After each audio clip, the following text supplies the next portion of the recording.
جو جاہل ہونے کے ساتھ ساتھ بہت دلیر اور جنگجو قسم کے لوگ تھے۔ یہ بہت ظالم اور حد درجہ کے وحشی تھے۔ لفظ بربریت اسی لفظ بربر سے ہی اخذ کیا گیا ہے۔ موسیٰ کا سب سے بڑا مسئلہ بربر قبائل ثابت ہوئے جو کسی کی حکمرانی قبول ہی نہیں کرتے تھے، لیکن موسیٰ کا ان کے ساتھ حسن سلوک ایسا تھا کہ آہستہ آہستہ یہ تمام لوگ مسلمان ہو گئے۔ لہٰذا انہیں فوج میں ملازمت دی گئی اور فوج کے اعلیٰ عہدے بھی دیے گئے۔ اس سے ان لوگوں میں ڈسپلن آیا اور یہ بہترین سولجر ثابت ہوئے۔ طارق بن زیاد بھی ایک بربر ہی تھا۔ موسیٰ بن نصیر کی گورنری کے عہد میں علاقے میں امن و امان اور ترقی ہوئی۔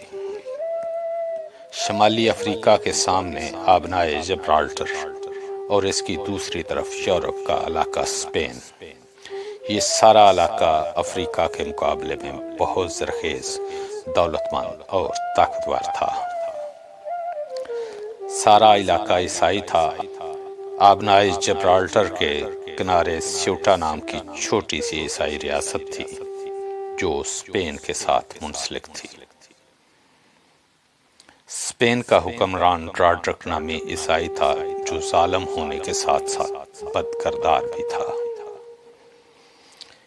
ریاست سیوٹا کا حکمران جولین نام کا شہزادہ تھا۔ راڈرک نے جولین کی بیٹی کے ساتھ زیادتی کی۔ یہ ایک الگ قصہ ہے جس کو بعد کے کسی پروگرام میں شامل کیا جائے گا۔ بہرکیف اس زیادتی کا بدلہ لینے کے لیے جولین مسلمانوں کے امیر کی خدمت میں حاضر ہوا اور انہیں حملہ آور ہونے کی ترغیب دی۔ امیر نے طارق بن زیاد کو 7,000 کا لشکر دے کر روانہ کیا۔